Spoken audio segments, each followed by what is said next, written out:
જરા કલ્પના કરો, તમે 2 વર્ષ સુધી દિવસ રાત મહેનત કરીને યુપીએસસી, નીટ, જેઈ કે એસએસસીની તૈયારી કરો છો અને એક દિવસ ખબર પડે કે પેપર તો પહેલાથી જ લીક થઈ ગયું હતું. ગુસ્સો આવશે ને?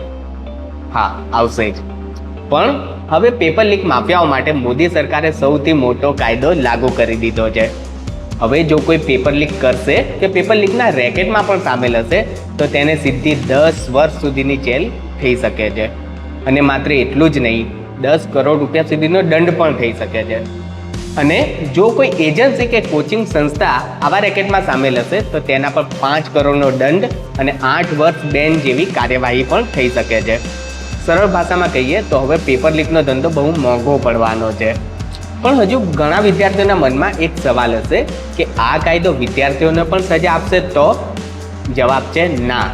આ કાયદામાં સ્પષ્ટ લખ્યું છે કે વિદ્યાર્થીઓ આ દંડાત્મક જોગવાઈઓથી બહાર છે. અને આ કાયદાની સૌથી સારી વાત કઈ છે ખબર છે? સ્પીડ. આ કેસોની તપાસ માત્ર 2 મહિનામાં પૂરી કરાશે અને સ્પેશિયલ ફાસ્ટ ટ્રેક કોર્ટ ઝડપી નિર્ણય પણ આપશે, જેથી વર્ષો સુધી આ કેસ લટકતા ના રહે. મોદી સરકાર એક જ મેસેજ આપવા માંગે છે: એક્ઝામમાં હવે મહેનત ચાલશે, માફિયાગીરી નહીં. જો તમારા કોઈ મિત્ર યુપીએસસી, નીટ, જેઈ કે એસએસસીની કે અન્ય સ્પર્ધાત્મક પરીક્ષાઓની તૈયારી કરતા હોય તો આ વિડીયો એમને અચૂક મોકલો.